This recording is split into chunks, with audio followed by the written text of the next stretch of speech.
पसीयन्तो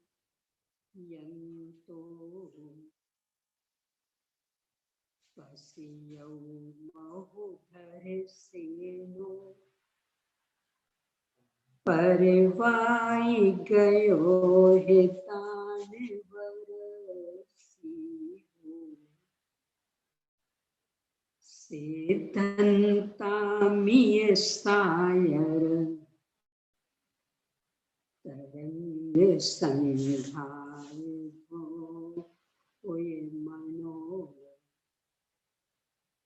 प्रणमामि पोपेदन्तं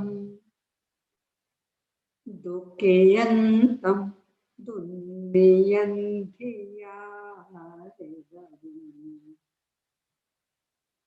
भग्य सेव मग्य कंटे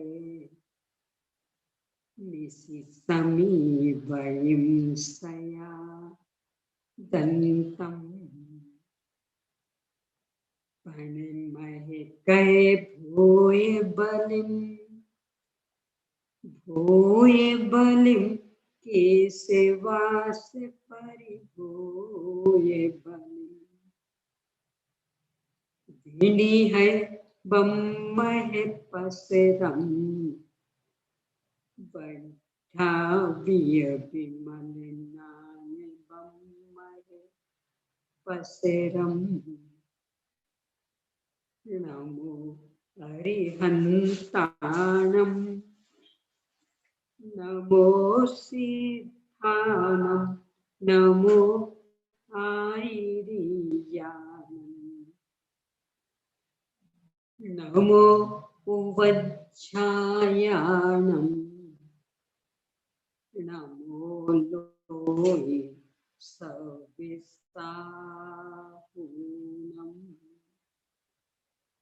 ओम ह्रीं श्री अरहंत सिद्ध आचार्य उपाध्याय साधु पंच परमेष्ठिभ्यो नमो। आचार्य श्री धरसिंह स्वामी द्वारा प्रदत्त ज्ञान को लिपिबद्ध करने वाले आचार्य श्री पुष्पदंत भूतवली स्वामी द्वारा रचित षटखंडागम ग्रंथ, इसके प्रारंभिक 5 खंडों पर आचार्य श्री वीरसेन स्वामी कृत धवला टीका। इसके प्रथम खंड जीवठान पर अनुवाद सहित धवला टीका 6 भागों में इन 6 पुस्तकों में प्रकाशित है। उनमें से पहले भाग यानी पहली पुस्तक पर अपनी चर्चा चल रही है। मंगलाचरण संबंधी विविध दृष्टिकोणों वाली चर्चा के बाद में आचार्य श्री ने कहा, गुण स्थानों के अन्वेषण हेतु मार्गना स्थानों का निरूपण करते हैं। इस संदर्भ में 14 मार्गनाओं के नाम और उनका अति संक्षिप्त स्वरूप, इनके प्रतिपादन के बाद में आचार्य श्री ने पुनः कहा, सत आदि 8 अनुयोगों के द्वारा गुण स्थान का निरूपण करता हूं। इस संदर्भ में सत आदि 8 अनुयोगों का क्रमोचित और उनका संक्षिप्त स्वरूप बताने के बाद में गुण स्थान के स्वरूप पर मीमांसा के बाद प्रारंभिक 4 गुण स्थानों की अभेद अपेक्षा से चर्चा करते हुए मिथ्या दृष्टि, सासाधन सम्यक दृष्टि, सम्यक मिथ्या दृष्टि और अविरत सम्यक दृष्टि, इस प्रकार उनका नामकरण किया। पुनः 5वें से 12वें गुण स्थान पर भेद विवक्षा से चर्चा करते हुए संयता संयत, प्रमत्त संयत, अप्रमत्त संयत, अपूर्व करण प्रविष्ट शुद्धि संयत उपशमक छपक, अनुवृत्तिकरण बादर सांप्राय प्रविष्ट शुद्धि संयत उपशमक छपक, सूक्ष्म सांप्राय प्रविष्ट शुद्धि संयत उपशमक छपक, उपशांत कषाय बीतराग छदमस्त और क्षीण कषाय बीतराग छदमस्त, ये उनके नामकरण किए। पुनः 13वें 14वें गुणस्थान की अभेद विवक्षा से चर्चा करते हुए संयोग केवली और अयोग केवली, इस तरह उनकी संज्ञा की और सत रूपना की अपेक्षा इन सबका निरूपण किया। इसके बाद गुणस्थानातीत सिद्ध भगवान के स्वरूप को 8 प्रकार की विभिन्न मान्यताओं के निषेध रूप में 8 गुणों के माध्यम से प्रतिपादन किया। इसके बाद विषय बदला। 14 मार्गनाओं के जो भेद हैं उनका निरूपण सत रूपना के माध्यम से यहाँ प्रारंभ हुआ। उसमें सबसे पहले गति मार्गना के अंतर्गत जो गति के 4 भेद, नरक गति, त्रियंच गति, मनुष्य गति, देवगति, और मार्गना के अंतर्गत एक भेद और आ जाता है सिद्ध गति। इनके अंतर्गत अपनी चर्चा नरक गति पर संपन्न होने के बाद में त्रियंच गति पर प्रारंभ हुई। नरक गति की मीमांसा 5 परिभाषाओं के माध्यम से स्पष्ट की और अपने को एक प्रेरणा दी कि यदि प्रतिकूलताएं स्वीकार नहीं है, सहन नहीं होती हैं, दुख सहन नहीं होते हैं, तो एक ही उपाय, जिन परिणामों का निमित्त पाकर के ऐसे कर्म बनते हैं, जिनके उदय में ऐसी प्रतिकूलताएं, ऐसे दुख भोगने पड़ते हैं, सावधानी पूर्वक वहां से अपने उपयोग को हटाएं। इसके बाद त्रियंच गति की चर्चा अपनी प्रारंभ हुई है। त्रियंच गति को भी यहाँ 3 परिभाषाओं द्वारा व्यक्त किया है। पहली, त्रियंच गति जो एक नामकरण, उसके उदय में होने वाली दशा त्रियंच गति। दूसरी, जो सभी जाति, एक इंद्रिय, 2 इंद्रिय आदि, इनमें उत्पत्ति की कारणभूत दशा त्रियंच गति। और तीसरा, जिनमें तिरस, वक्रता, कुटिलता, इसकी मुख्यता, यानी छल कपट परिणामों से व्यक्त होने वाली दशा त्रियंच गति। स्वरूप बताते हुए आचार्य ने कहा, यहाँ मन वचन काय की कुटिलता है,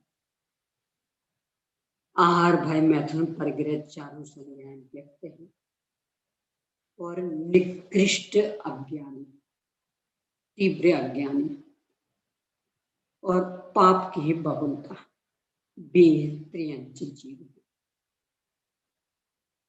ये प्रश्न खड़ा हो सकता है, क्यों इनकी चर्चा की जा रही है? नरक गति और देवगति तो दिखती भी नहीं है। सबके लिए यही प्रश्न खड़ा रहता है कि वे हैं भी कि नहीं। तो उनकी चर्चा का क्या औचित्य रह जाता है? थोड़ी सी चर्चा पंच पर करते हैं। सबसे पहली बात तो मनुष्य गति हो त्रियंच गति तो स्पष्ट दिख रही है।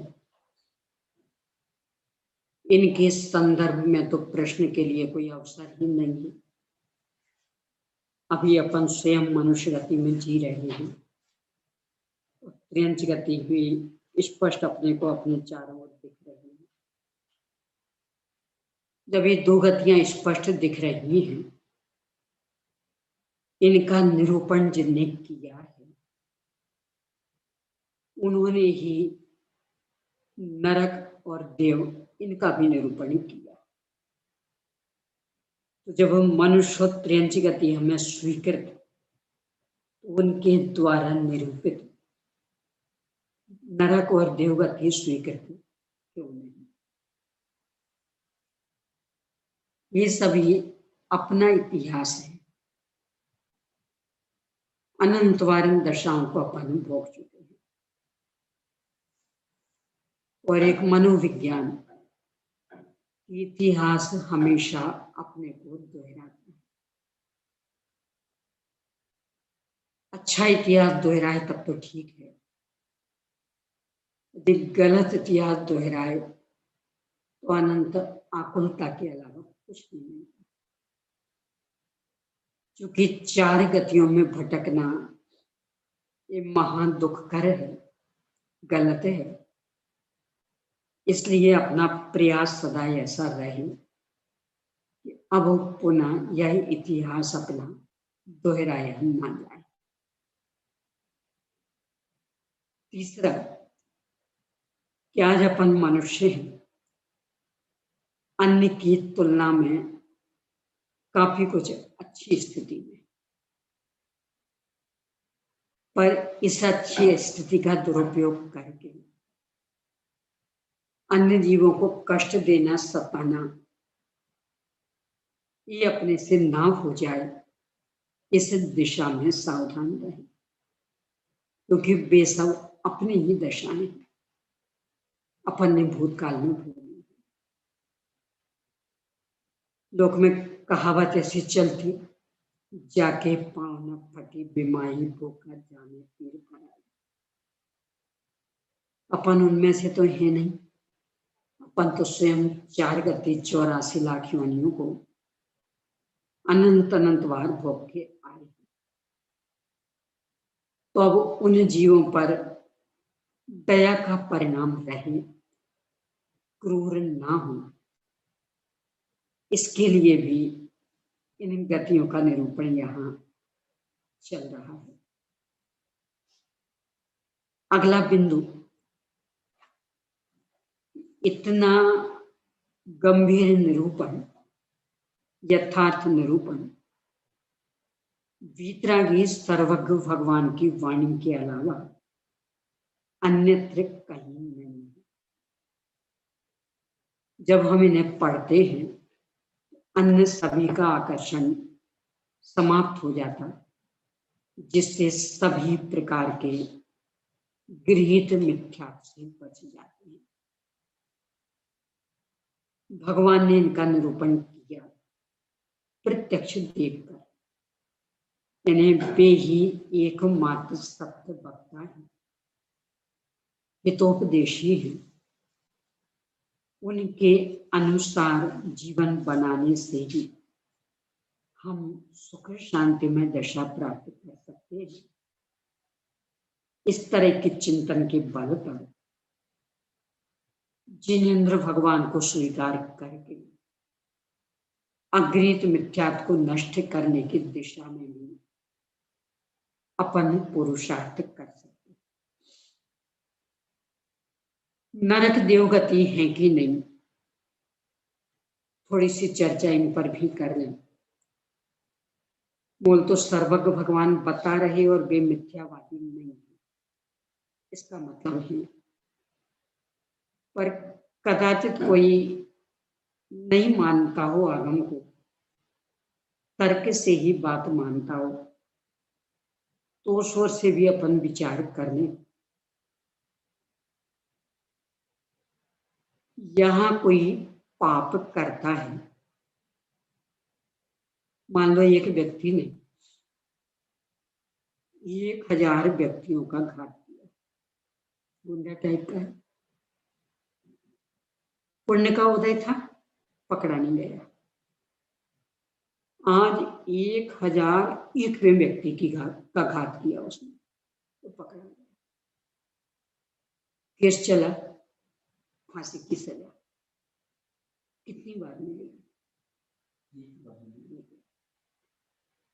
लेकिन दूसरा भी ऐसे व्यक्ति, उसने मात्र एक ही व्यक्ति का घात किया था पहली बार, वो पकड़ा गया। उसे तो इसका मतलब एक बार फांसी तो एक व्यक्ति की हत्या का दंड, तो बाकी जो 1000 व्यक्ति का और उसने गला घोंटा, उसका दंड भी तो मिलना चाहिए ना उसे। कहाँ मिलेगा? इससे सिद्ध होता कि कोई गति ऐसी है कि जहां ऐसा शरीर मिलेगा कि 1000 बार फांसी पे चढ़ जाए, तिल तिल कर दे, खंड खंड कर दे और फिर जुड़ जाए। बस इसका नाम है नरक। इससे सिद्ध होता कि है। ऐसे देवगति में यहां किसी ने जीवन भर अच्छे कार्य किए, पर जग जाहिर नहीं हो पाया, अंत में हुआ। नोबेल पुरस्कार कितनी बार मिलेगा? दूसरे एक व्यक्ति ने भी अच्छे काम किए, पर वो बहुत छोटी उम्र में ही जग जाहिर हो गया, उसे नोबेल पुरस्कार। इसने जो पूरी जिंदगी अच्छे कामों में बिता दी, नोबेल पुरस्कार तो दोनों को एक एक बार ही मिला, तो इसे उसका फल कहीं मिलना चाहिए कि नहीं? वो है दिव्य। जितने यहाँ इसने अच्छे अच्छे कार्य किए, उन सब का वहां फल मिल जाएगा। ये तर्क से सिद्ध है। और भी देखें, ये किसी ही उम्र के, यानी मान लो 1-1 वर्ष के 4 बच्चे अपन खड़े करें, 1-1 वर्ष के हैं, ना तो अभी स्कूल जाते हैं, ना माता पिता ने कोई खास सिखाया, क्योंकि 1-1 वर्ष के। चारों बच्चों का स्वभाव एक सा रहता है। एक को बढ़िया से बढ़िया खाने की चीज दो, बहुत स्वादिष्ट, सुगंध, देखने में भी अच्छी, उसे कहो बेटे खा ले, वो अच्छी, यही करना था। और दूसरे को कचरा भी मिलता है तो भी खाता। ये के सामने उसी उम्र का बच्चा आ जाए, तो जब तक उसको वो रुला ना दे, तब तक उसे चैन नहीं पड़ता। शर्ट खींचेगा, कहीं बाल खींचेगा, कहीं नोचेगा, यानी इस तरह से परेशान करेगा कि वो बेचारा रोने लगे, और रोने लगेगा तो इसे साथ में, वो जब तक नहीं रोएगा तो मारता पीटता रहेगा। वो ये कि उसकी उम्र का बच्चा आया, अपने स्तर के अनुसार भरपूर लाड़ प्यार, अपने खिलौना देगा, अपने खाने पीने की चीज देगा, उसको पुचकारेगा। ये सब किसने सिखाया? यानी वो जो मारपीट कर रहा था, किसने सिखाया था? वो ये जो अपने स्तर से खूब लाड़ प्यार कर रहा, अपने सारे खिलौने दे रहा, पुचकार रहा, किसने सिखाया? इसका मतलब पहले कहीं ऐसे स्थल पर थे कि जहां लड़ते मरते रहते थे, ये वहां से आया तो बिना सिखाए यहाँ मारपीट करता रहता। एक ऐसे स्थल पर था कि जहां सब मिलजुल करके रहते थे, तो वहां से आया तो यहाँ भी वही भाव। तो ये जो 1-1 वर्ष के 4 बच्चे, चारों के स्वभाव अलग अलग, ये खूब तृप्त तृप्त हो करके आया, अमृत भोजी था, मानसिक आहार वाला, यहाँ भी तृप्त रहता, बढ़िया से बढ़िया तीर्थ तो भी नहीं खाता, संतुष्ट। तो एक जन्म जन्म का भुक्कड़, भोजन मिला ही नहीं, तो यहाँ भोजन तो खाते ही है, पूरा कचरा भी खाते, धूल मिट्टी भी खाते। तो ये जो उन बच्चों के संस्कार हैं, ये भी बता रहे हैं कि स्वर्ग नरक है, देव नरक है। जो जहां से आता है वैसे संस्कार लेके आता है, तर्क से सिद्ध है। अपनी सोच भी इस बात को सिद्ध कर रही है। ये कोई बिल्कुल मरण पथारी पर विद्यमान है व्यक्ति, ने डॉक्टर ने कह दिया बस कुछ क्षण का है,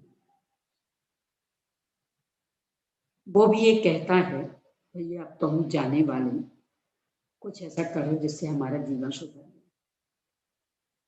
क्यों? यहाँ तो जल शरीर तो जला जाएंगे, लेकिन हम कहीं जाएंगे, पाप करना नहीं चाहता। इससे भी सिद्ध होता है कि अपना मन ये स्वीकार करता है कि इससे आगे कहीं जाना पड़ेगा और यहाँ का फल भोगना पड़ेगा, यानी कि देव नरक गति है। अपने को इन सब की स्वीकृति रहे और बराबर परिणामों को शांत रखें, इन गतियों में जाना पड़े ऐसे भाव ना करें, इसके लिए ये प्रकरण है। इसके साथ ही सबसे बड़ी बात, मार्गणा के अंतर्गत ये कहा था सकम्य भवा, यानी गुणस्थान तो मोह जोग भवा और मार्गणा स्थान सकम्य भवा, यानी अपने अपने कर्म के कारण होने वाली, यानी ये सब कर्मकृत भाव है। चार गतियां ये औदिक भाव है, स्वाभाविक भाव है, इसलिए इनसे भेद ज्ञान करना एक कर्म की चीज है। अपनी जीवन में जिसकी है उसकी मानना, जबरन हड़पने का प्रयास क्यों करना। और चूंकि ये दूसरे की चीजें हैं, न्याय नीति संपन्न ईमानदार व्यक्ति दूसरे की चीज पर नियत नहीं बिगाड़ता, चाहे अच्छी हो चाहे बुरी। अपन यदि न्याय नीति संपन्न ईमानदार हैं, इनके प्रति नियत ना बिगाड़ें, इनसे भेद ज्ञान रखें। इस सोच के बल पर चार गतियों में से कौन सी गति अच्छी है? मनुष्य गति। चारों ही गतियां पूर्वकृत अपने अपराधों का फल भोगने के स्थान है। जेल है, अच्छे कैसे हो सकते?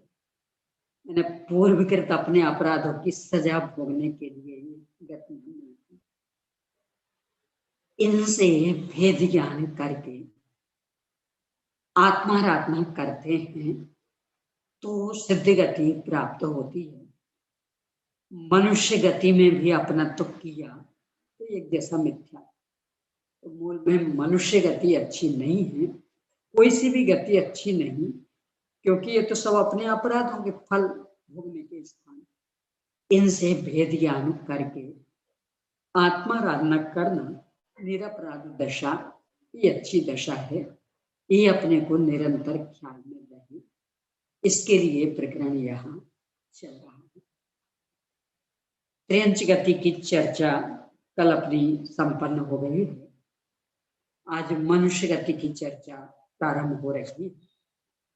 इसके पहले कल जो अपन ने एक कहानी की चर्चा की थी, वह कहानी जो मंगल शासन भाग 2 इसमें दी गई है। जिनको भी जिज्ञासा हो यहां से पढ़ें।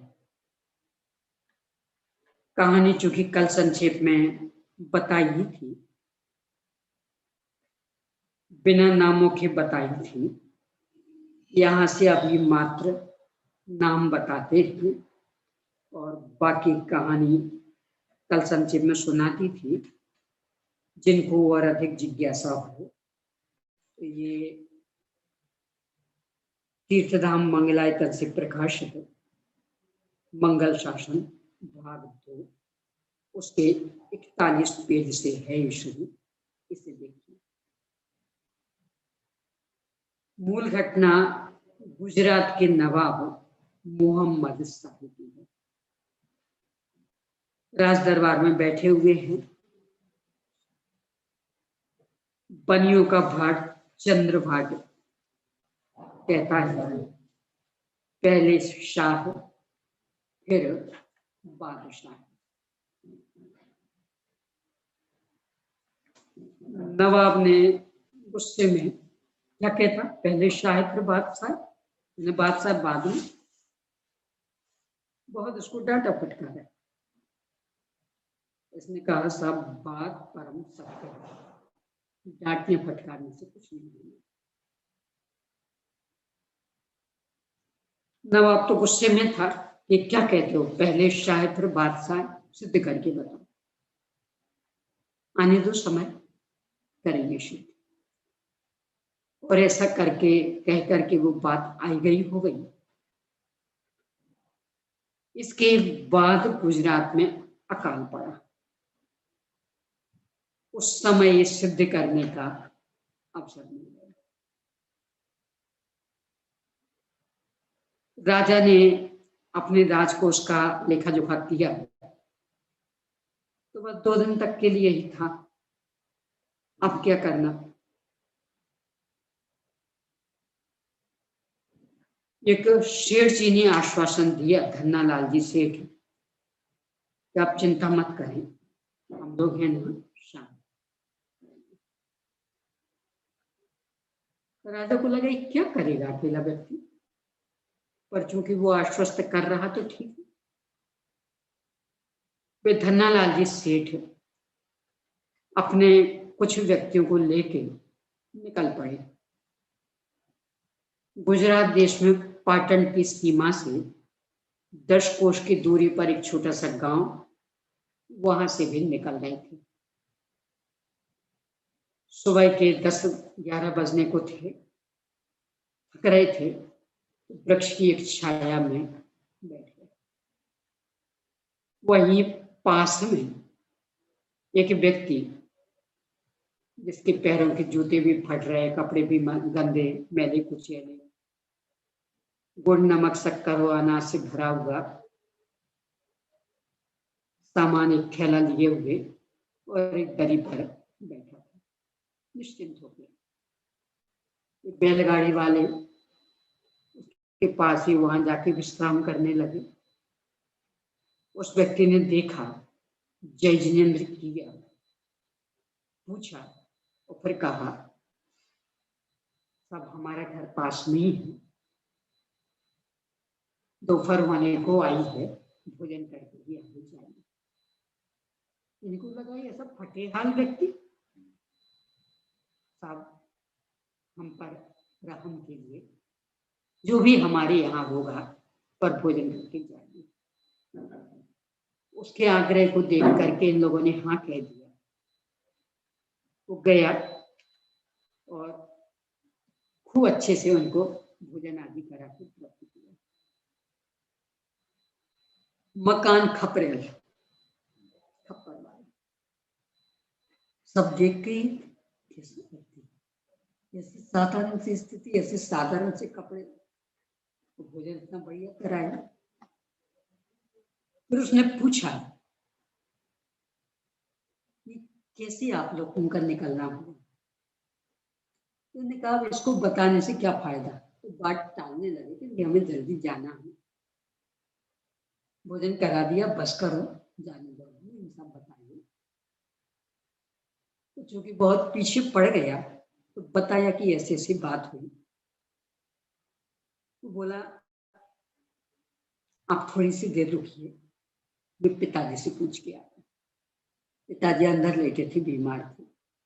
गया, उस लड़के का नाम था खेमा। गया, पिताजी से कहा, पिताजी बोले बेटा इससे अच्छा अवसर दूसरा नहीं मिलेगा। निकाल दिया अपनी सारी संपत्ति। इसने बाहर आके कहा, शेष दिनों का खर्च हमारी ओर से।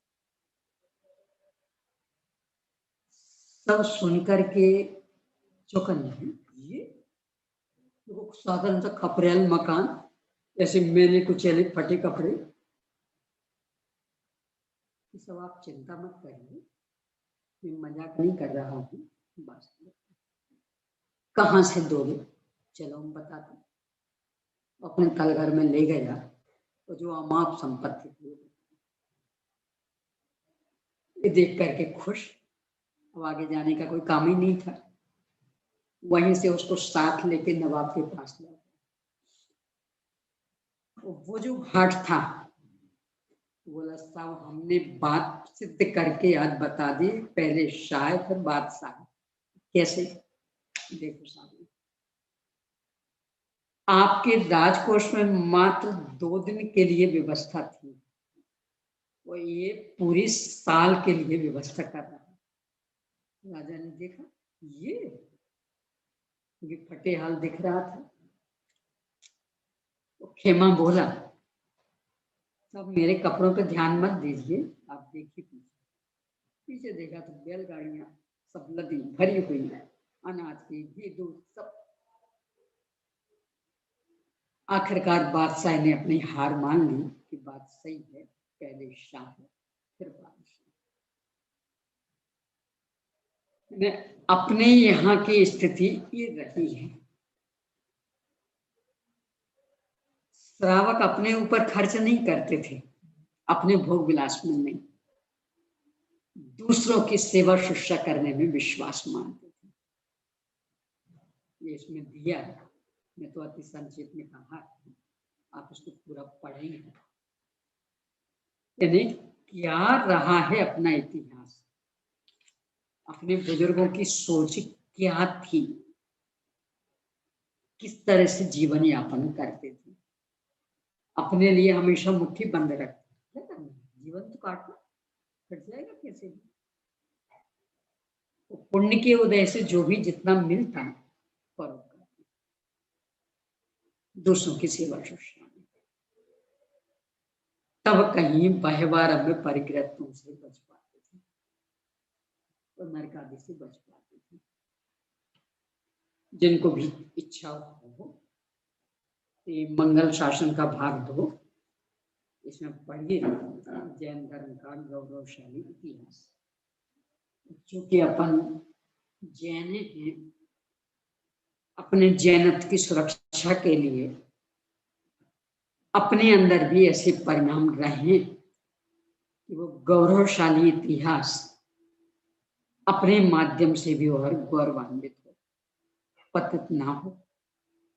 यहाँ जैनी लोग रहे होंगे, पर अब तो अपने ऊपर करोड़ों मिटाने वाले तो दान धर्म के लिए मुट्ठी बंद, ऐसा ना उल्टा हो, अपने लिए खर्च में मुट्ठी बंद और परोपकार के लिए पूरी मुट्ठी खुली, करोड़ों लुटाने। अपना इतिहास ये रहा है, चाहे पुराणों में देखें, चाहे इतिहास में देखें, कहीं भी देखें, ये इतिहास में तब कहीं नरक आदि से बच पाते थे और इतने बड़े बड़े परोपकार के कार्य हुआ करते थे। यानी मुट्ठी भर जैन समाज वो काम कितने बड़े बड़े कर लिया करते थे, इस सोच की बात। चलो, ये चूंकि कल बात उठाई थी, इस पुस्तक में नहीं बता पाई थी, इसलिए आज इसको पुनः लिया। सिद्ध भगवान का आकार चरम शरीर के किंचित न्यून होता है। 14वें गुणस्थान आयोग केवली के योग का भाव होने से निष्कंप अवस्था हो जाती है। तो क्या सभी आत्मप्रविष्ट ठोस हो जाते हैं क्रिया निर्माण होने के बाद या तो अयोग्य अवस्था में ही प्रदेश अचल होने के साथ ही किंचित न्यून हो जाते हैं, या अयोग्य अवस्था से सिद्ध दशा प्राप्त करने में आत्म प्रदेश किंचित न्यून है। 14वें गुणस्थान का व्यय और सिद्ध दशा का उत्पाद इस समय होते हैं। 14वें गुणस्थान में तो अभी शरीर विद्यमान, अधिक से अधिक 85 प्रकृतियों की सत्ता, उनमें से 72 और 13 इस प्रकार से क्रमशः जाने वाली। जब तक ये विद्यमान तब तक तो शरीर प्रमाण ही आकार, और 14वें का व्यय सिद्ध दशा का उत्पाद इस समय ही किंचित न्यून शरीर, किंचित न्यून आकार रह जाएगा, क्योंकि शरीर में से निकल चुके आत्म प्रदेश संगठित अब होंगे, यानी सिद्ध दशा के प्रथम समय ही। दूसरा प्रश्न है, श्वासोच्छ्वास भी 10 प्राणों में से एक है, तो क्या वायु के ग्रहण और छोड़ने पर उसमें भी आत्म प्रदेश होते हैं? कि हाँ, तो शरीर के अंदर पेट में भी वायु तो रहती है, कोई स्थान फोकल तो खुला तो होता नहीं है, तो आत्म प्रदेश सभी स्थानों पर होने पर आत्मा का आकार सिद्ध दशा में किंचित न्यून कैसे होता है? इसमें ऐसा है, कहीं कहीं आत्म प्रदेश बिल्कुल नहीं और कहीं कहीं विरल है। जैसे जो श्वास नली, भोजन नली, इनमें बिल्कुल नहीं। कल वो चर्चा की थी, जैसे पेट में अल्सर आदि हो गया हो तो उसका वो टेस्ट करने के लिए कुछ निकालते, जब वो बिल्कुल सीधी नली डालते बेचैनी नहीं होती, वो सीधी डालते, क्यों? वहां आत्म प्रदेश ही नहीं, और जहां वो अल्सर का फोड़ा था उस पर जब भूत जाता और वहां से वो निकालता तो बेचैनी होती, क्यों? वहां आत्म प्रदेश। तो वो पूरा जो आमाशय है उसमें तो है आत्म प्रदेश बिखरे बिखरे, और ये जो श्वास नली, भोजन नली है पूर्णतः पोली, तो वो जो उनकी दीवार है वहां तो आत्म प्रदेश है, और बीच की जो पोली जगह वहां आत्म प्रदेश नहीं है। जहां बिखरे बिखरे हैं वे भी 14वें गुणस्थान के अंतिम व्यय के समय ठोस हो जाते, और जहां आत्म प्रदेश थे ही नहीं तो वो भी पोले में भर जाते, इसलिए कुछ कम आकार हो जाते। अगला प्रश्न है, प्रमाण की प्रामाणिकता क्या है? किसी प्रामाणिकता 1000 ग्राम लीटर की प्रामाणिकता 1000 ग्राम प्रामाणिकता क्या है? घड़ी का यदि ज्ञान हुआ तो वह घड़ी ही होना चाहिए, लेकिन उसे घड़ी नहीं जानकर पेन तो ये व्यभिचारी ज्ञान हुआ। यदि रमेश को रमेश जानना अव्यभिचारी पना हुआ। ज्ञान में जैसी वस्तु है वैसी जानना प्रमाणिकता है। मीमांसक दर्शन कहते प्रमाण की प्रमाणिक पने के कहीं उत्पत्ति स्वतः होती है।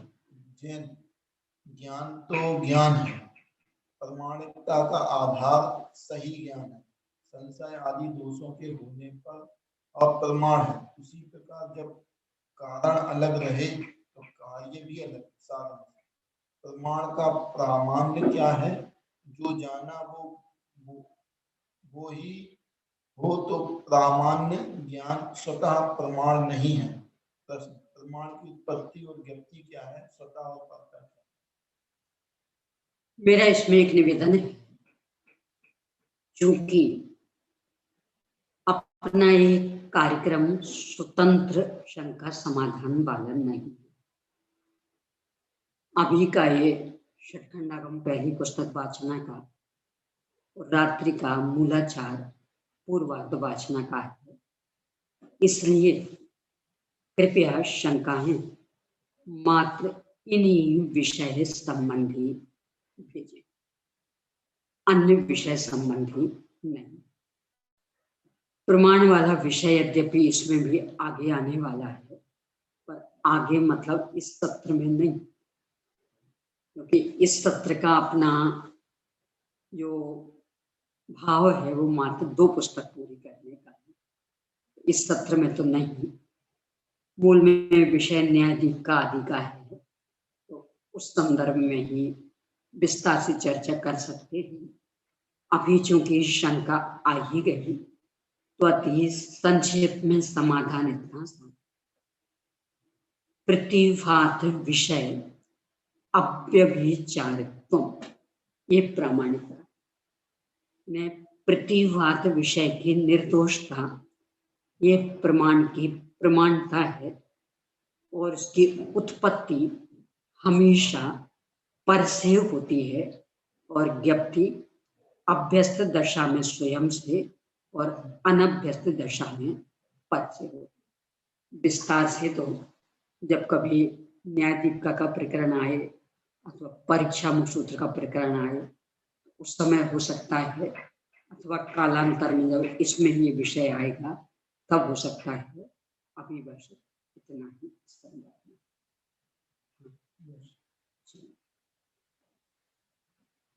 अब अपनी चर्चा मनुष्य गति पर प्रारंभ हो रही है। ये ध्यान में रख करके ही इस सारा प्रकरण समझना है कि चारों ही गतियां अपने पूर्वकृत अपराधों का फल भोगने के स्थान अपराधी दशाएं हैं। निरपराध दशा एकमात्र सिद्ध गति। इसलिए किसी भी अपराधी दशा को अच्छा मानने की भूल नहीं कर रहे। उस अपराध से मुक्त होने का ही विचार रखना है और निरंतर उनसे भेद ज्ञान करके स्वयं जो शाश्वत ज्ञानानंद स्वभावी भगवान आत्मा इस रूप अपने को मानकर जानकर इसमें ही तृप्त रहने का पुरुषार्थ एकमात्र यही ही निरपराध दशा प्राप्ति का पुरुषार्थ है। इस दिशा में प्रयास करना है। मनुष्य गति की चर्चा प्रारंभ हो रही है। पेज नंबर 203 पर अंतिम पैराग्राफ। जो मनुष्य की संपूर्ण पर्यायों में उत्पन्न कराती है उसे मनुष्य गति कहते हैं। पहली परिभाषा, मनुष्य की संपूर्ण पर्याय गर्भ से लेकर मरण तक की सभी दशाएं। अब दूसरी परिभाषा, अथवा मनुष्य गति नाम कर्म के उदय से प्राप्त हुए मनुष्य पर्यायों के समूह को कार्य में कारण के उपचार से मनुष्य गति कहते हैं। मनुष्य गति नामक नाम कर्म की 13 प्रकृतियों में से एक प्रकृति, उसके उदय में जो या अधिक भाव होते हैं वह मनुष्य गति। अब तीसरी ये परिभाषा विशेष, एक कसौटी, अपने को भी इस कसौटी पे कसने का प्रयास करना। अन्यथा वो जो नीति शास्त्र में कहा जाता है कि बस सींग और पूंछ के बिना का पशु, क्या है वो नीति शिक्षा नहीं, ना दान ना कुल ना जाति ना बुद्धि, तो वे मनुष्य भूतल पर भार युक्त और बिना सींग और पूंछ के पशु, ऐसे कहना। ये परिभाषा बहुत गंभीर। अथवा जो मन से निपुण है, मन से उत्कट अर्थात सूक्ष्म विचार आदि सातिशय उपयोग से युक्त है, उन्हें मनुष्य कहते हैं। ये है वास्तविक मनुष्य। मन से निपुण यानी हमेशा सोच विचार करके मुझे क्या हितकर मेरा बुरा किससे होना, ये विवेक रख करके हित कर काम में ही प्रवृत्त हूं। मन से उत्कट यदि गंभीरता पूर्वक सोच विचार कर सके, भावुकता में नहीं, देखा देखी नहीं, गंभीर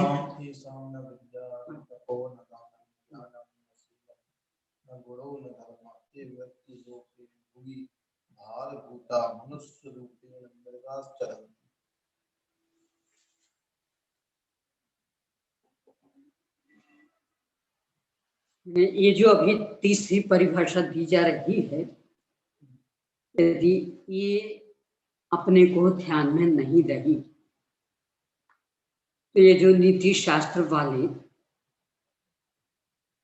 इनकी ओर जरा अपन दृष्टि दे लें।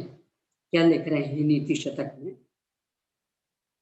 ईशा न विद्या न तपो न दानम, ज्ञानं न शीलं न गुणो न धर्म, ते मृत्युलोके भुवि भारभूता, मनुष्य रूपेण मृगाश्चरन्ति। नीति शतक का 13वां श्लोक है। जो मनुष्य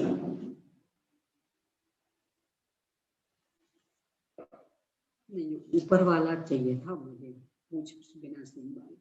चलो अभी यही देख लेते कि जिनके न विद्या है, न तप है, न दान है, न ज्ञान है, न शील है, न गुण है, न धर्म, वे मनुष्य इस सृष्टि लोक में भारभूत हैं और वास्तव में वे मनुष्य नहीं है, मनुष्य रूप में पशु विचरण कर रहे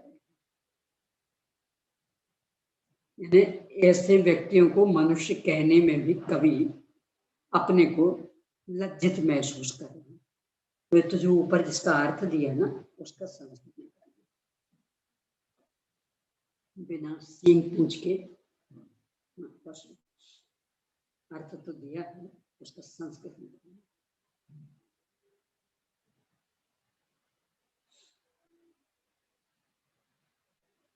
यानी एक चुनौती है अपने लिए। मनुष्य का आकार तो पा लिया, मनुष्य गति संबंधी औदिक भाव भी पा लिए, और भौतिक चकाचौंध में उलझकर यदि अपने विवेक को कुंठित करते हैं और मात्र बस अनुकरण प्रियता, सब करते इसलिए हमें करना, इन्हें बस एक ही जवाब, ऐसा क्यों करते भैया? सब करके बताओ कौन नहीं करते? सब करके, इन्हें सब कुएं में गिरेंगे तो हम गिर जाएंगे, सब जहर खाएंगे तो हम खा लेंगे। इन्हें कोई तर्क है कि चूंकि सब करते इसलिए हमें करना? यदि ऐसी मनोवृत्ति रहती है तो कभी कहता है कि पूछ और सींग के बिना के पशु हो। पशुओं के पूछ और सींग होते, मनुष्य के पूछ और सींग, वो जो ऊपर अर्थ था ना, उसका ही श्लोक समझ।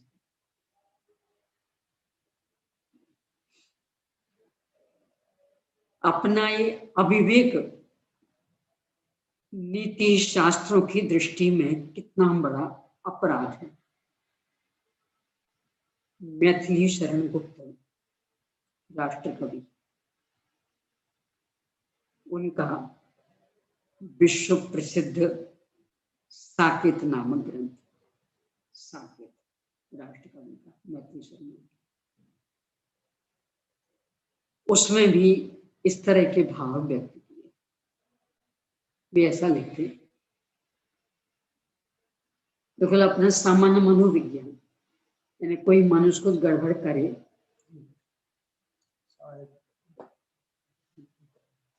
चलिए पहले संस्कृत वाले को देखिए। भर्तहरि रचित नीति शतक का 12वें नंबर का पद है। साहित्य संगीत कला विहीन, साक्षात पशु पुच्छ विषाणहीन। तृणं न खादन्नपि जीवमानस् तद्भाग्यधेयं परमं पशूनाम्। न तो साहित्य क्षेत्र में गति, न संगीत में, न कला में।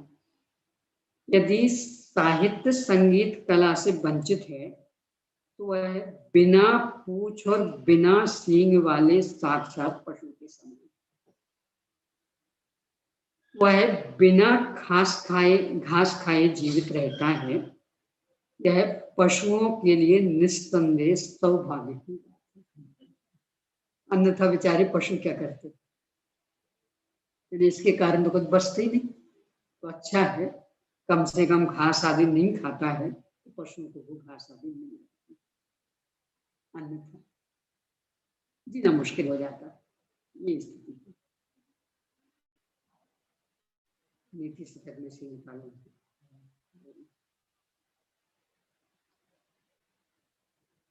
बहुत ही गंभीरता से सोचने की आवश्यकता है। महाभाग्य से मनुष्य पर्याय मिल गई और एक भौतिक चकाचौंध की ओर का आकर्षण मनुष्यत्व के ऊपर कितना बड़ा कलंक लगा। अपन मैथिली शरण गुप्त की बात कर रहे थे। उन्होंने अपने साकेत नामक महाकाव्य में लिखा, अपने मनोविज्ञान को दर्शा रहे। कोई मनुष्य गड़बड़ करे तो अपन कहते क्या ढोरे के गधा है, गधा कहेंगे। वे कहते तुमने यदि किसी मनुष्य को गधा कहा, हम ये नहीं कह सकते। क्यों? क्योंकि ऐसा कहकर आपने मनुष्य का अपमान नहीं किया, उस पशु का अपमान किया। क्यों? उस पशु ने कहाँ ये गलतियां की थी, तो तुमने पशु के साथ तुलना कर दी, यानी पशु का अपमान किया। तो यदि कोई मनुष्य उच्च स्तर का है, आप उसे देव कहें, हम स्वीकार कर लेंगे। पर कोई निम्न स्तर का है, उसे आप ढोर कहेंगे तो हम बर्दाश्त नहीं करेंगे। क्यों? ये ढोर का अपमान कर। इसके लिए वहां साकेत में एक पद लिखा, बहुधा मनुज किया करते हैं, नर में पशुता का आरोप, किंतु पशु कब करता है क्या, निज निसर्ग नियमों का लोप। मैं मनुष्यता को सुरत्व की जननी भी कह सकता हूँ, किंतु पतित को पशु कहना में कभी नहीं सह सकता हूँ। अधिकांशतया मनुष्य किसी पतित मनुष्य को पशु कह देते, पर सोचो सही, पशु पतित कब हुआ? आज इतनी भौतिक चकाचौंध के बीच में भी तो जहां पशु पक्षी दाने दाने के लिए भटक रहे, तो भी निशाचर निशाचर है, दिवाचर दिवाचर।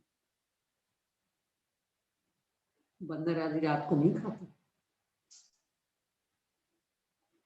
तो दिन में पेट भर ही जाता है, ऐसा नहीं है। चिड़िया आदि रात को नहीं खाते। जो दिवाचर है वो अभी भी दिवाचर है, जो निशाचर है वो अभी भी निशाचर है, जो शाकाहारी है वे अभी भी शाकाहारी, जो मांसाहारी वो अभी भी मांसाहारी। अरे मनुष्य दिवाचर भी हो, निशाचर भी हो, शाकाहारी भी हो, मांसाहारी सब। एक गधे को आप तंबाकू नहीं खिला सकते, वो मनुष्य। एक बार की घटना है, कर्नाटक में एक निप्पाणी नाम का शहर है। वहाँ कार्यक्रम था। तो चूंकि दूसरे प्रांतों में है तो वर्क तो जो है सो है, पर सबसे पहले कि आप किस प्रांत के क्या, लोग सब पता लगाते। बताया मैंने कि मूल मध्य प्रदेश की, मूल तो उत्तर प्रदेश की, पर मध्य प्रदेश की, तो राजस्थान की।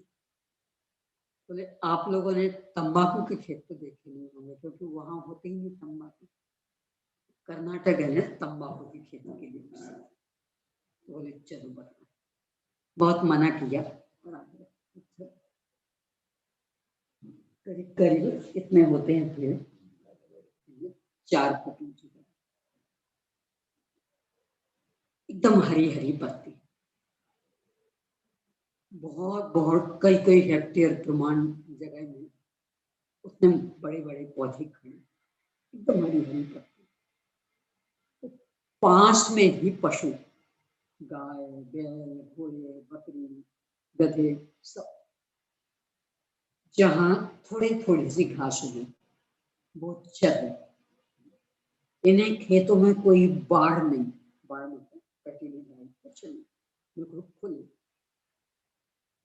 एक भी पशु ईश्वर नहीं देख रहा, वो इतनी इतनी सी घास वो चर रहा। देख के आश्चर्य, लेके चल। तो जो लेके आए थे उनसे पूछा, वे बोले ऐसा करते हैं, इस खेत के मालिक से ही पूछते। तो उन्होंने उसकी भाषा में बताया कि हमारे यहाँ ऐसे ऐसे आई थी, तो इनका ही प्रश्न। उसने जो उत्तर दिया, ये मनुष्य थोड़ी है। इन्हें ऐसा लगा जैसे गाल पे अच्छे जोर से चोटा लगा दिया।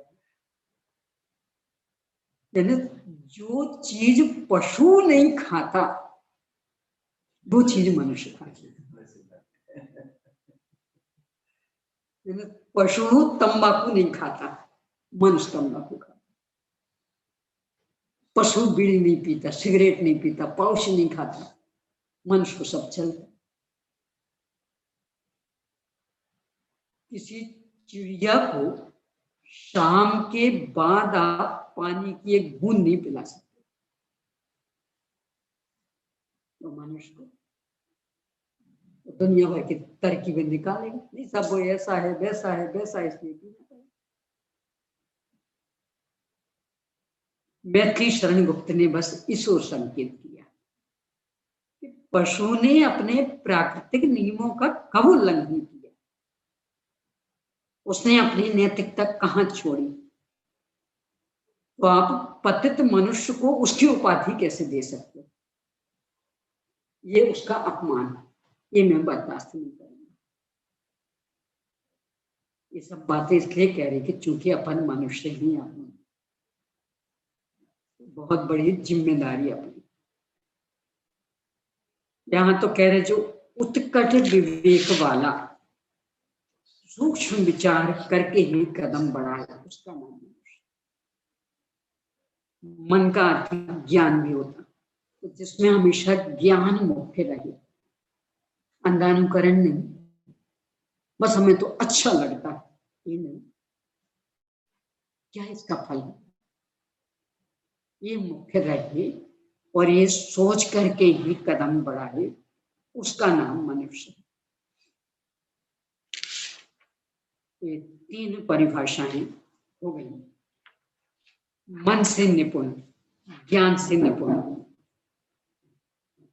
विवेक संपन्न, हिताहित का विवेक, सूक्ष्माति सूक्ष्म विवेक, यानी आगे पीछे का पूरा विचार करके, मात्र भावावेश में नहीं, अच्छा लगता ये सोच के नहीं, क्या इसका फल होगा, हमारी दशा क्या बनेगी, किस ओर जाएंगे, इत्यादि विचार करके जो कार्य करता वह मनुष्य।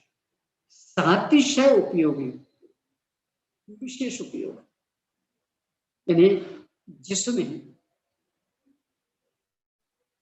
करने योग्य नहीं करने योग्य का पूरा पूरा विवेक।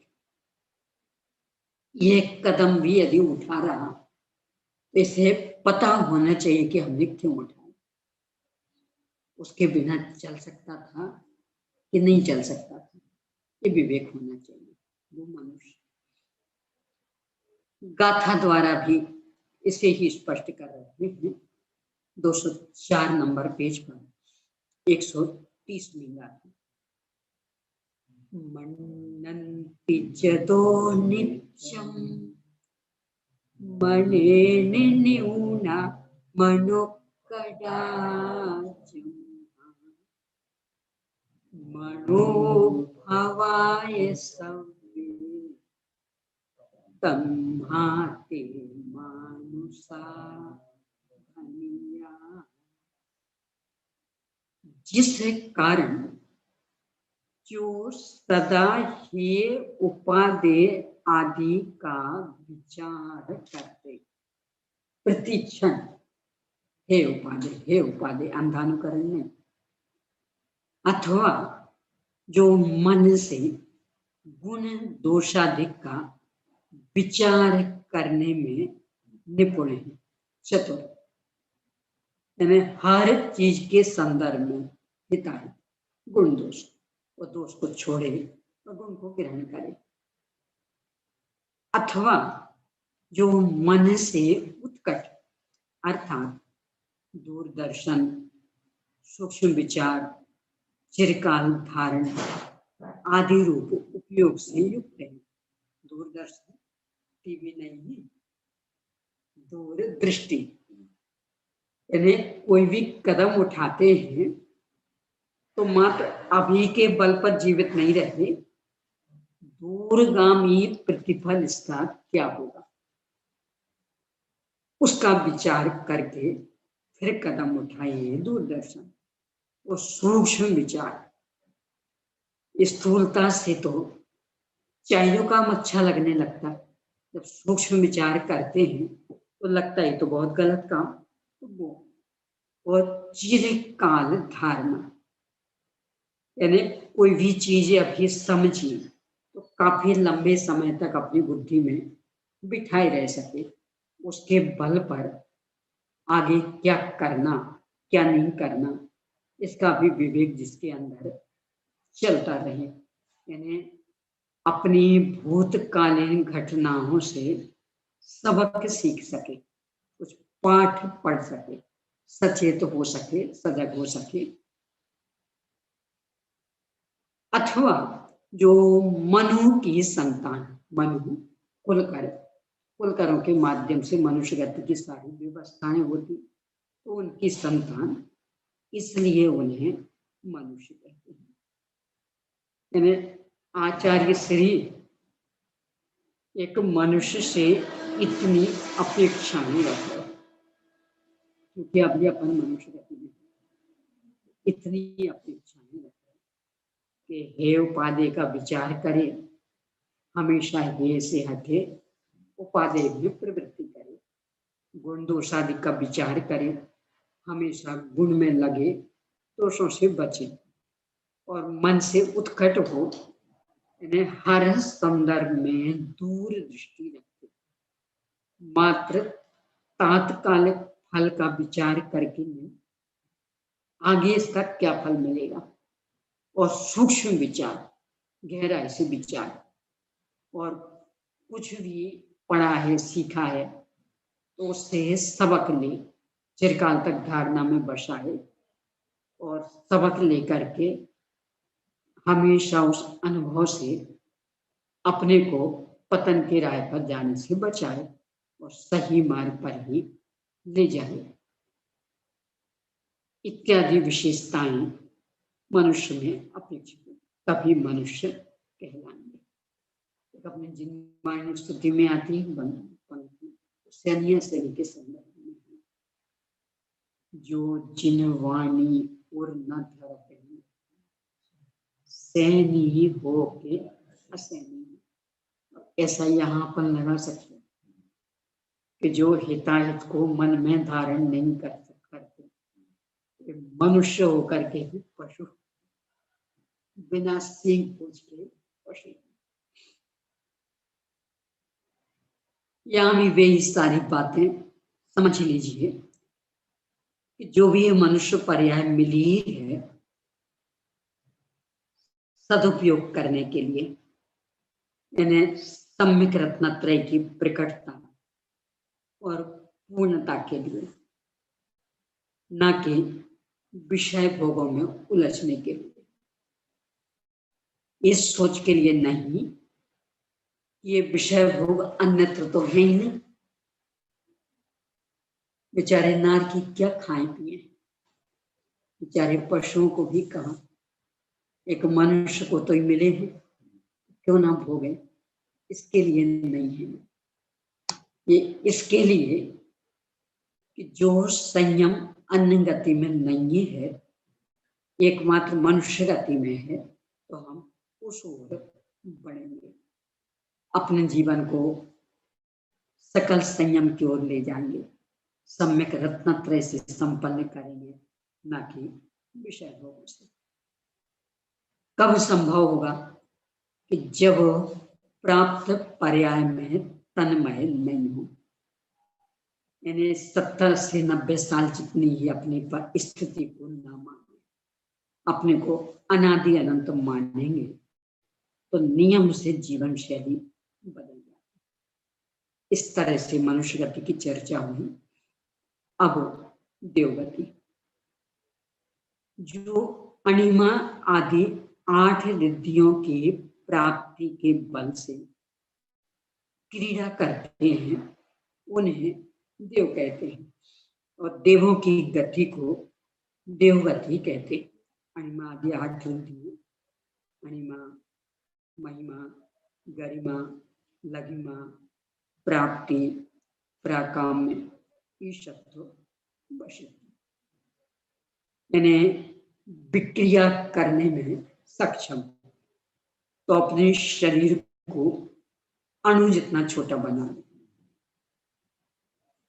अथवा अन्य किसी चीज को भी महिमा बहुत विशाल बना ले, गरिमा बहुत भारी, और लघिमा बहुत हल्का, यानी मेरे को रुई जैसा हल्का बना ले, और भारी उठाए ना उठे ऐसा भारी। प्राप्ति, जो चाहते वो पाले। पराक्रम, अपनी सारी इच्छाओं को पूरा कर सके, अन्य की इच्छाओं को भी पूरा कर दे। ईशत्व, एक सामर्थ्य संपन्नता, प्रभुता संपन्नता। और वशित्व, चाहे जिसको अपने वश में कर सके। ये जो 8 रिद्धियां, इनकी प्राप्ति के बल से क्रीड़ा करते हैं, निरंतर लगे रहते हैं, अपना मनोरंजन करते रहते हैं, वे देव, और उनकी गति देवगति। अथवा जो अणिमा आदि रिद्धियों से युक्त देव इस प्रकार के शब्द, ज्ञान और व्यवहार में कारणभूत पर्याय का उत्पादक है, ऐसे देवगति नाम कर्म के उदय को देवगति कहते हैं। रिद्धि संपन्न, उसकी जानकारी भी और उसका प्रयोग भी करें, जो हर तरह से सामर्थ्य संपन्न वे देव, कैसे निमित्त में देवगति नामक जो नाम कर्म प्रकृति 93 प्रकृतियों में, उसके उदय में जो दशा। देवगति नाम कर्म के उदय से उत्पन्न हुई पर्याय को कार्य में कारण के उपचार से देवगति कहते हैं। इस तरह से 3 परिभाषाएं यहाँ। एक तो जो क्रीड़ा करते रहते, मनोरंजन करते रहते हैं, यानी आराम से मौज मस्ती करते रहते, वे देव। दूसरे, सब तरह से सामर्थ्य संपन्न है, वे देव। और तीसरे, देवगति नाम कर्म के उदय से जिन्होंने देवगति प्राप्त की, वे देव। अब इसे ही गाथा द्वारा स्पष्ट कर रहे हैं। पेज नंबर 204 पर 131 में गाथा। जदो नित्यम गुणी अठनीय दिव्य भावे संत देविका तम्माते वन्निया देवा, क्योंकि वे दिव्य स्वरूप अणिमा आदि 8 गुणों के द्वारा निरंतर क्रीड़ा करते हैं और शरीर प्रकाशमान तथा दिव्य है, इसलिए उन्हें देव कहते हैं। इन्हें अणिमा महिमा आदि के माध्यम से निरंतर क्रीड़ा, अपना मनोरंजन मौज मस्ती करते हैं और शरीर भी बहुत प्रकाशमान। असली देव सामने आ जाए तो आंखें चकाचौंध हो जाए, चौंधी आ जाए, उसका प्रकाश सहन नहीं कर सकते। ये तो विक्रिया आती है, वो भी वैसे तो अदृश्य रहती, दिखाना चाहे तो दृश्य होती तो सहन हो जाता, मूल शरीर का तेज तो सहन ही ना हो, इतना ज्योतिर्मान प्रकाशमान।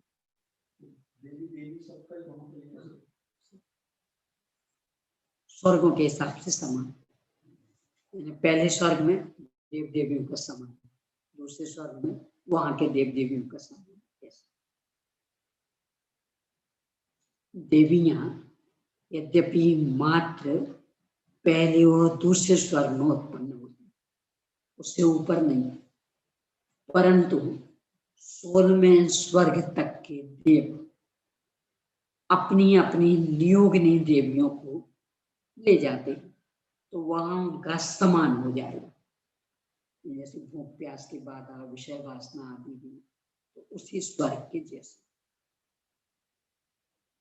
जैसे 15वें 16वें स्वर्ग में तो मात्र बस मन का प्रविचार,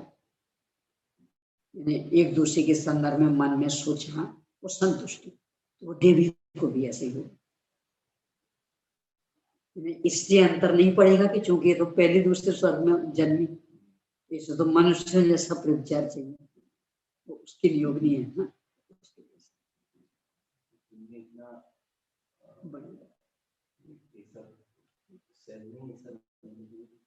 नियोगनी का मतलब ये, हाँ तो नियोगनी है ना वो, तो जहां की नियोगनी वहां के जैसा पुण्य हर जगह ही मिलता है। पढ़ेंगे कुछ भी नहीं किया फिर भी डॉक्टर नहीं करा, यहाँ मनुष्य गति में भी है, कुछ भी न कमाए और अरबपति सेठ की बहू बन गई, न कमाए अरब की माए, बिल्कुल अंगूठा छाप और डॉक्टर, बिल्कुल अंगूठा छाप और प्रधानमंत्री की पत्नी हो बराबर इज्जत पाती, राष्ट्रपति की पत्नी हो बराबर इज्जत पाती, कुछ भी पढ़ी लिखी नहीं हो तो ये तो हर जगह ही। सोचना तो उल्टा चाहिए कि जब इतना लाभ मिलता है तो हम दुरुपयोग क्यों करते। ये सब लाभ तो फ्री फोकट में ही मिल जाना, तो अब अपने पास जो समय शक्ति है उसका आत्म कल्याण में उपयोग करें ना। धनी बनने के लिए महिला को कमाने की क्या आवश्यकता, किसी धनी के साथ शादी कर ले, धनी हो गई, क्या को माथा फोड़ करना।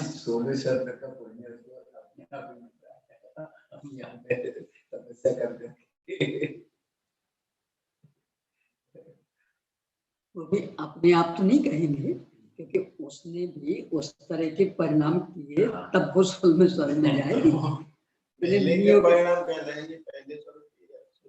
नियोग नहीं तभी कहलाएगी, वो तो उत्पत्ति की व्यवस्था है कि पहले दूसरे में भी उत्पन्न होगी, पर नियोगनी का मतलब है कि उनने भी वैसा पुण्य कमाया है। तो बारात लेके जाते हो क्या? और क्या, बारात जैसा, हाँ एक प्रकार से मान लो वैसे, यानी बराबर यहाँ आके लेके जाते हैं। अब वो रूप उनका क्या बनता है, पर वो तो खूब हंसी खुशी प्रसन्नता से लेके जाते होंगे, तो बारात जैसा भी समान है।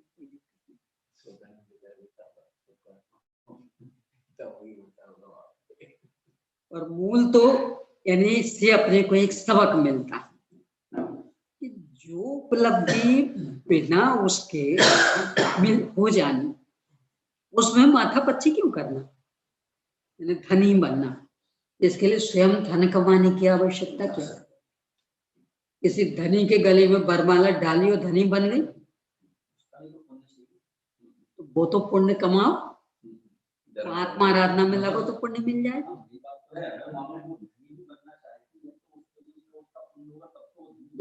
ये तो दोनों में ही, यानी कमाई में लगने में भी तो पुण्य ही चाहिए। तो जब बिना पुण्य के उदय में दोनों जगह सफलता नहीं मिलनी, यहाँ आत्माराधना में लगे, धर्माराधना में लगे, तो पुण्य बढ़ेगा। यहाँ मेहनत करके कमाना कौन सी बुद्धिमानी है?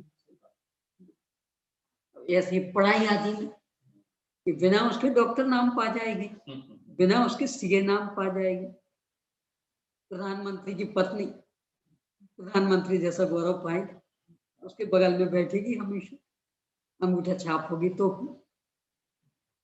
उसमें मेहनत करने की क्या जरूरत है? आत्म कल्याण में लगो, सब कुछ अपने आप मिल जाएगा, दोनों हाथ लग गए।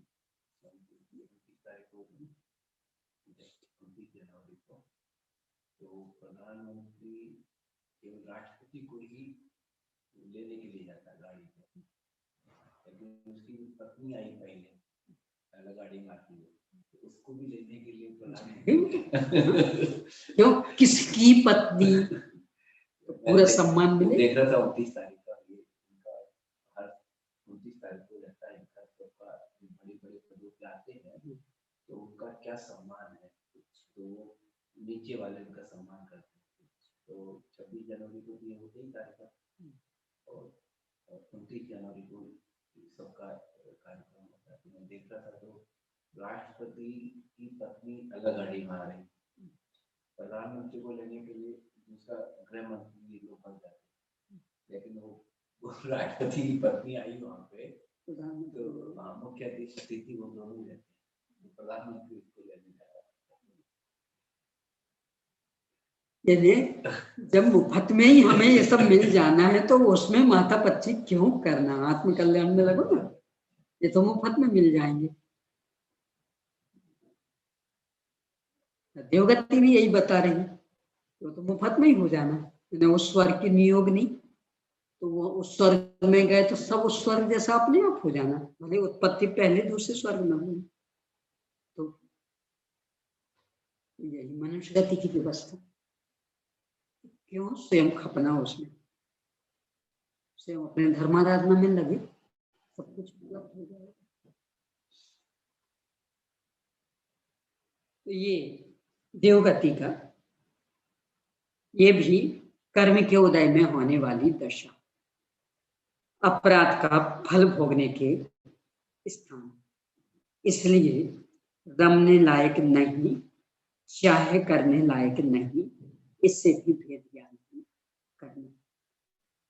इस तरह से ये 4 गतियों की चर्चा हुई। चूंकि प्रकरण मार्गणाओं का है, तो मार्गणा में अस्ति और नास्ति दोनों देखे जाते। तो 4 गतियां जिनके हैं वे जीव, और जिनके 4 गतियां नहीं है वे जीव, सिद्ध गति वाले जीवों की भी यहाँ चर्चा है।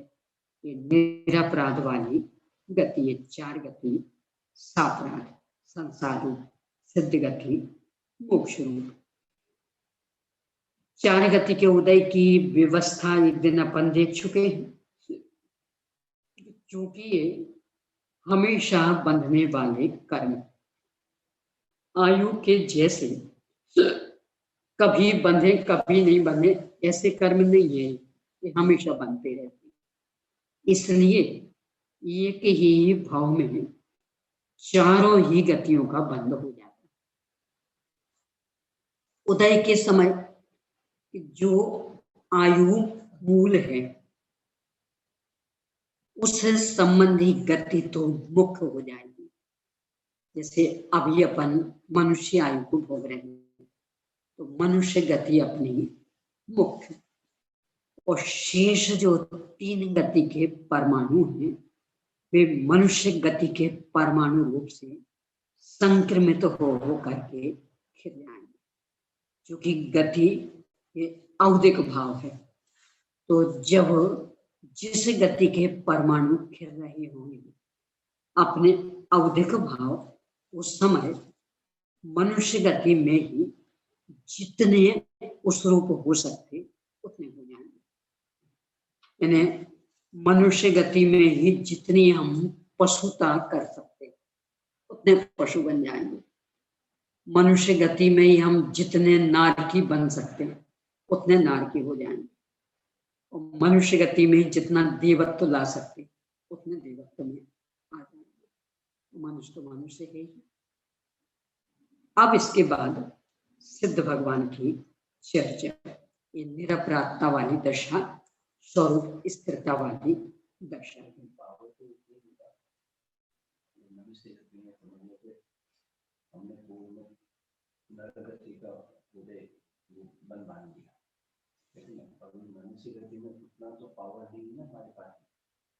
तो वो तो एक ही, चूंकि मनुष्य गति रूप से बदल बदल करके उदय में आए, तो मनुष्य गति में जैसे नारकी हम बन सकते बस उतने ही बने। यानी लड़ना झगड़ना, कोई चीज पसंद नहीं आना, हमेशा दूसरों के साथ बस गाली गलौज मारपीट ये करते रहेंगे। बुंदेलखंड में एक कहावत चलती, जरे डालिए तो जरे पर। समझते क्या होता है जरेटा? जरेटा एक कटीली घास जिसकी वो बाढ़ बनाई जाती है। राजस्थान में जो होते ना वो कांटे कांटे वाले, बबूल का तो पेड़ होता है, पेड़ जैसा नहीं होता है, वो कहलाते जरेटे, कांटे कांटे कांटे। तो खास करके खेत की बेड़ पर वो लगाए जाते जरेटे। और उसमें कितने ही कोई होशियार व्यक्ति प्रवेश करे, कहीं ना कहीं चुके। ऐसे कोई मनुष्य वो नरक गति का होता है, उसके चल रहा हो, कोई कितने ही अच्छे से अच्छा काम करे, उसे तो लड़ना है, तो उसमें से कुछ ना कुछ निकाल के लड़ लो। तो नरक गति का होता है चलना, कोई काम पसंद ही नहीं आना। यानी आप कितने ही फूक फूक करके काम करना, फिर भी वो तो नहीं, ऐसा नहीं, ऐसा ये गड़बड़ किया, वो गड़बड़ किया, असंतोष असंतोष लड़ाई झगड़ा। देवगति का संतोषी वृत्ति जो है ठीक है, क्या करना ज्यादा हार्ड, यानी रहेगा तो मनुष्य गति जितने उसमें जितना हो सकता उतना। सीधा देवगति जैसा तो हो नहीं सकता, सीधा नरक गति जैसा नहीं। तो मनुष्य गति में जितना देवत्व, जितना नारकत्व, जितना पशुत्व, वो सब आ जाएगा। अब सिद्ध गति, आत्म स्वरूप की प्राप्ति, अर्थात अपने संपूर्ण गुणों से आत्म स्वरूप में स्थित होने को सिद्धि कहते हैं। सिद्धि स्वरूपोपलब्धि, अपने स्वरूप की परिपूर्ण प्राप्ति, इसका नाम सिद्धि।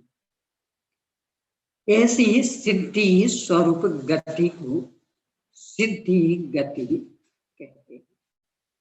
गाथा द्वारा इसका स्वरूप बता रहे हैं। 205 पेज पर 132 नंबर की गाथा। जाई जरा मरण भया, संजोय वियोय दुख सन्नाओ, भोगा दियाय जिससे न संति सबोई सिद्धि गई। जिन दिन से अपन परेशान हैं उन सब की पूर्णतया मुक्ति का नाम सिद्धि, जिसमें जन्म, जरा, मरण, भय, संयोग, वियोग, दुख, आहार आदि संज्ञाएं और रोगादिक नहीं पाए जाते हैं, उसे सिद्ध गति कहते हैं। इन्हीं सबसे अपन परेशान, सिद्ध गति पाले इन सबसे मुक्ति, यानी ना वहां जन्म, ना बुढ़ापा, ना मरण, ना कोई भय, ना संयोग, ना वियोग, ना कोई दुख, ना कोई आहार आदि संज्ञाएं, यानी भूख प्यास आदि की बाधाओं से रहित, और ना कोई रोग आदि, पूर्ण निरोग स्वस्थ दशा, वह है सिद्ध गति। यानी यदि हम परेशान हैं तो ये कई उपाय है कि सिद्ध गति पाले, वहां ये सब संकट कुछ नहीं। जो अपना पहले भाग का भजन शुद्धात्म है मेरा नाम वाले, तो वहां सिद्ध गति का वर्णन किया। जहां भूख का नाम नहीं है, जहां प्यास का काम नहीं है, खांसी और जुकाम नहीं है, आदि व्याधि का काम नाम नहीं है, सत शिव सुंदर मेरा धाम, इसको पाले सारी समस्याएं। चार गति में रहें और इन दुखों से बच जाएं, ये तो असंभव। चार गति तो इन दुखों का ही नाम, सिद्ध गति में दुख नहीं है, तो उसे पाएं तो इन सब समस्याओं का कैसे मिलेगी? सुपर भेद विज्ञान करेंगे, निजातम का ध्यान धरेंगे, राग द्वेष का त्याग करेंगे, ये इसके उपाय ये करेंगे। सिद्ध गति अपने संपूर्ण वैभव की प्राप्ति, जितना जो अपना वैभव, अपनी संपत्ति, अपना धन, सब कुछ पर्याय में पूर्णतया व्यक्त हो जाना, और हमेशा हमेशा के लिए, यानी अब इसका कभी अंत ना आवे, इस तरह से व्यक्त हो जाना, इसका नाम सिद्ध गति। सिद्ध गति नाम क्यों पड़ता? इससे हमारे स्वभाव की सिद्धि होती। लोक में कहते हैं सिद्ध करो आप, तो हमें वस्तु स्वरूप के आधार से सिद्ध करना होता। अपना शाश्वत स्वभाव द्रव्य कर्म, भाव कर्म, नो कर्म से रहित, इस सिद्ध गति उसे सिद्ध करके बता रहे। यदि नहीं होता ये पर्याय प्रकट थी कहां से? ये प्रकृति, इसका मतलब शाश्वत स्वभाव द्रव्य कर्म, भाव कर्म, नो कर्म से रहित, अनंत वैभव यहाँ प्रकट हुआ। यदि नहीं होता ये प्रकट कहां से होता? प्रकट, इसका मतलब वास्तव में इतना वैभव हमने ये सब सिद्ध करती है, इसलिए इसका नाम सिद्ध गति। निर्वाण के संदर्भ में तो एक दिन अपन चर्चा कर चुके, इसी का नाम निर्वाण।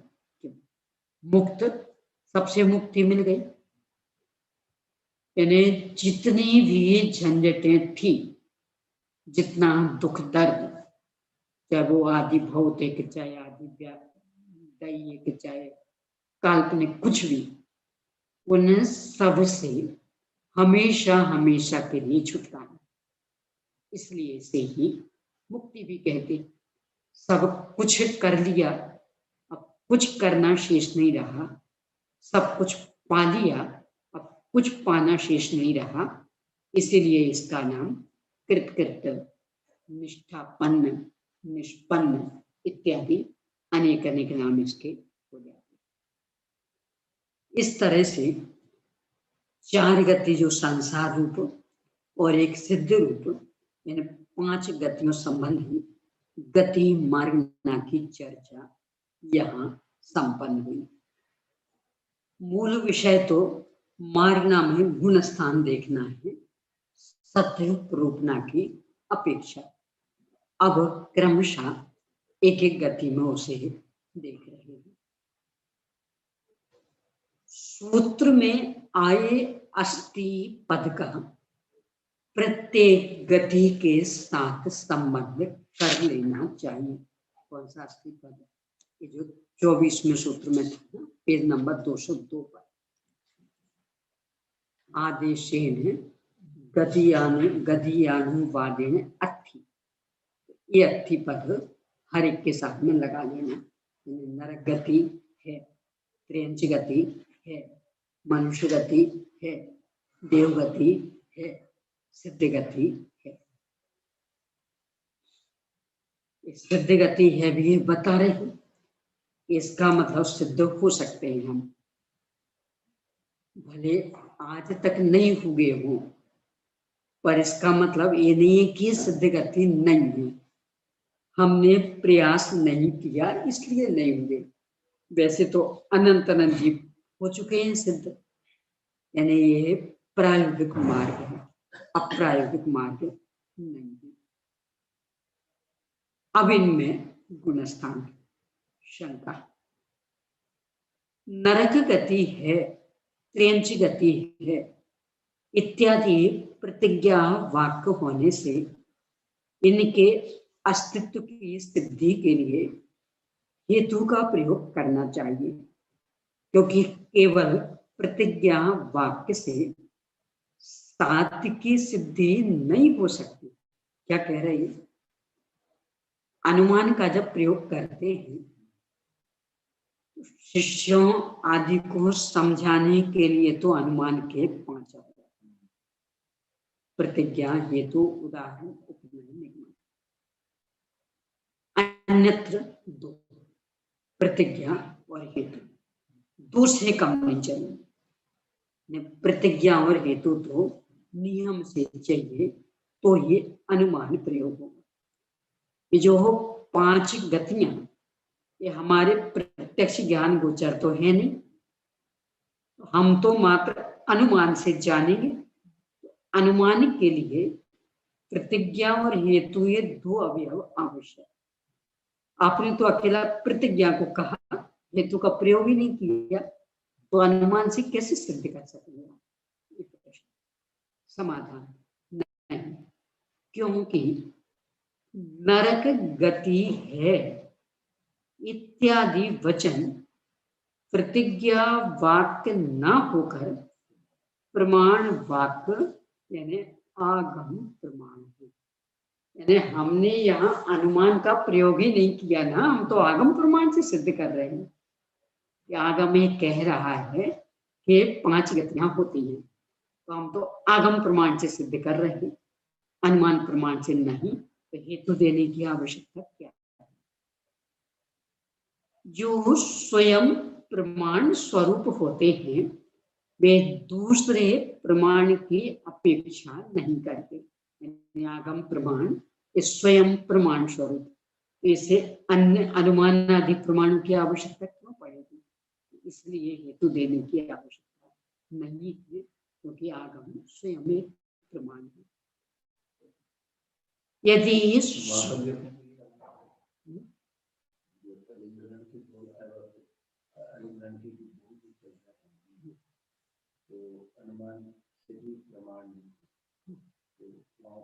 स्वयं आत्मा प्रमाण है, वहाँ स्वानुभव की मुख्यता, आत्मा स्वयं ही है, तो अनुमान से क्या सिद्ध? अनुमान मात्र से प्रमाण नहीं, ये कह रहे हो। अकेले आगम मात्र से नहीं, अनुमान मात्र से नहीं, इंद्रिय गोचर नहीं, स्वानुभव से। तो यहाँ तो ये जो 4 गतियां, तो जिनेंद्र भगवान प्रत्यक्ष देख के बता रहे, उनका आगम प्रामाणिक, जब उससे ही काम चल रहा तो हम अनुमान के चक्कर में क्यों उलझे? जो उदाहरण देते हैं वो सब अनुमान के हैं। हाँ, अभी जो अपन ने चर्चा की थी वो तो उनके लिए, देखो आगम अपने अपने लिए काम आता है, यानी अपन जैन, अपन तो जैन आगम को स्वीकार कर लेंगे, इसे जैनेतर को समझाना होगा तो कहेगा हम तो आपके शास्त्रों को नहीं मानते, प्रत्यक्ष दिखा नहीं सकते, यानी इंद्रिय गोचर है नहीं और आगम वो मान नहीं रहा, अब बचेगा फिर अनुमान, तो उसके लिए फिर हम अनुमान से समझेंगे। और जैनियों के बीच में कि वे सब आगम को मानते हैं तो अनुमान के चक्कर में क्यों उलझे? बल्कि उल्टा है, जिनेंद्र भगवान के भक्त के अंदर जिनागम के संदर्भ में इतना विश्वास होता, कोई विषय हम अनुमान तर्क वितर्क से कितना ही समझाएं नहीं स्वीकृत होगा। तो जिनवाणी का एक वाक्य बता दें, देखो साहब ये लिखा समय साहब, अब स्वीकृत, देखो साहब ये लिखा शतखंडागम में, फिर बोलती बंद, यानी आगम पर इतना विश्वास है, तो उनके लिए पर हम अनुमान में क्यों पूछेंगे, सीधा आगम बता देंगे। दो तरह के जीव होते हैं, एक श्रद्धालु और एक तार्किक। श्रद्धालु को तो आगम चाहिए, तार्किक को अनुमान तर्क चाहिए। यहाँ तो श्रद्धालु शिष्य को लेकर के चर्चा, तो इसलिए आगम और आगम स्वयं प्रमाण, अन्य की आवश्यकता उसके लिए नहीं। यदि स्वयं प्रमाण होते हुए भी दूसरे प्रमाणों की अपेक्षा की जाए तो अनवस्था दोष आ जाता, यानी फिर तो देते रहो, एक के लिए दूसरा, दूसरे के लिए तीसरा, तीसरे के लिए चौथा, कहाँ जाके समाप्त होगा। इसलिए जो स्वयं प्रमाण, अब उसके लिए अन्य प्रमाण की आवश्यकता नहीं है। और इन वचनों की स्वयं प्रमाणता भी असिद्ध नहीं है। क्यों? क्योंकि इस विषय में पहले ही उत्तर दिया जा चुका है कि यह उपदेश सर्वज्ञ के मुख कमल से प्रकट होकर आचार्य परंपरा से चला रहा है, इसलिए प्रमाण ही है। तो पहले जो 13वें 14वें गुणस्थान के संदर्भ में प्रश्न खड़े किए थे, वहां सिद्ध किया कि निर्दोष सर्वज्ञ भगवान के माध्यम से चला रहा, इसलिए पूर्ण प्रमाण। मार्गना के एक देश रूप गति का सद्भाव बताकर, एक देश रूप 14 मार्गना, 14 मार्गनाओं में एक गति, फिर गति के 4 थे, तो बहुत छोटा हिस्सा हुआ। अब उसमें जीव समासों के अन्वेषण के लिए सूत्र कहते हैं, यानी किस गति में कितने गुणस्थान होते हैं, सत्य की अपेक्षा।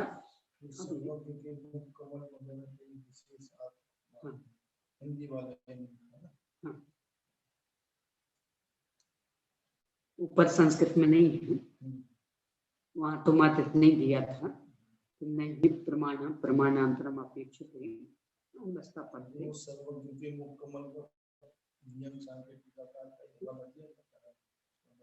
तो इसमें तो ये है कि दोनों तरह के अनेकों प्रमाण,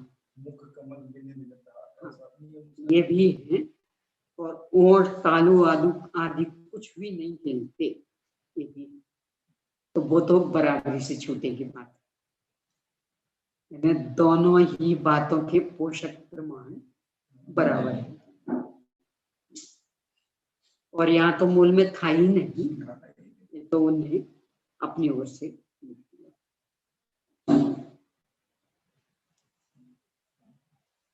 अब इन गतियों में गुण स्थानों की चर्चा है। सबसे पहले नरक गति में कितने गुण स्थान होते ये बताने वाला है 25वां सूत्र।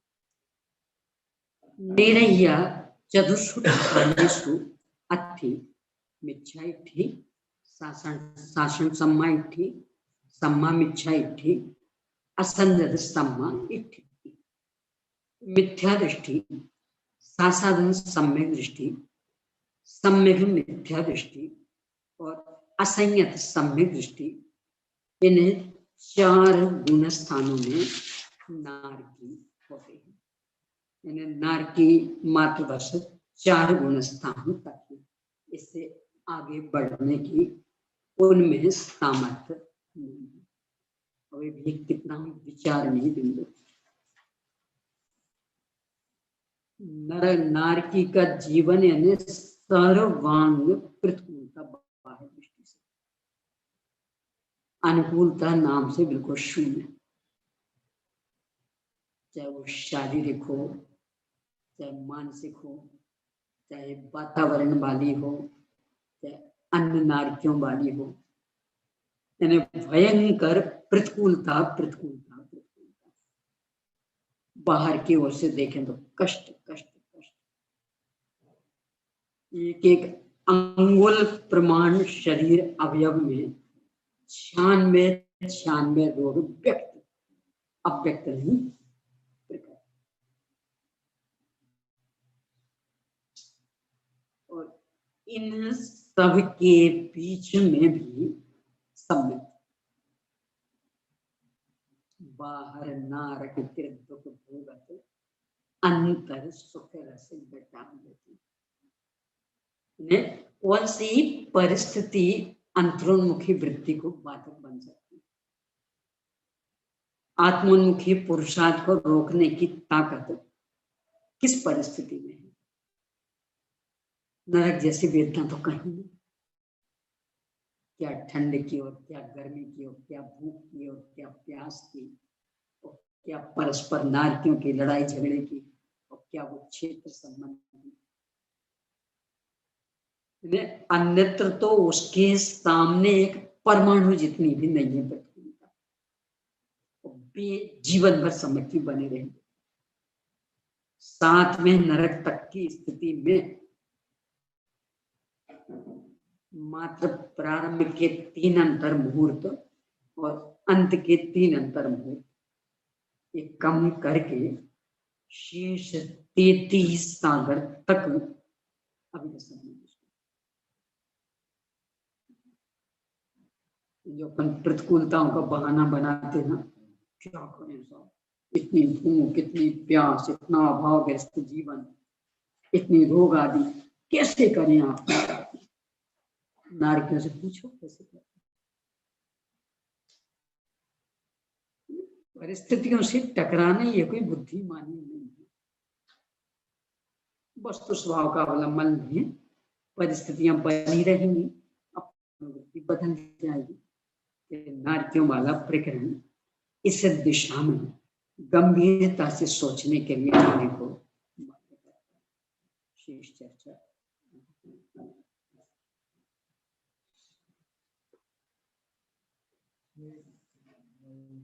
वृंदावन विलास, वृंदावन विलास को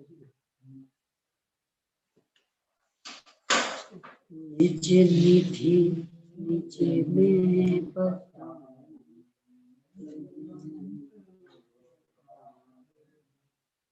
उसके वंदना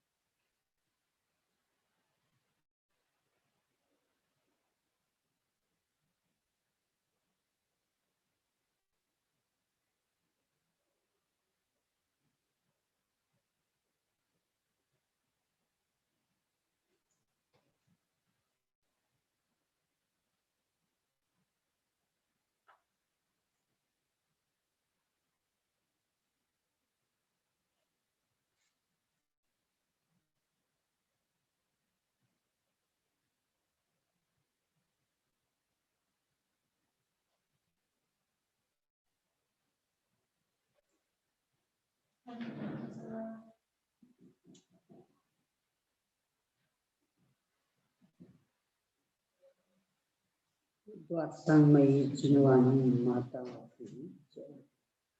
अहिंसामयी जैन धर्म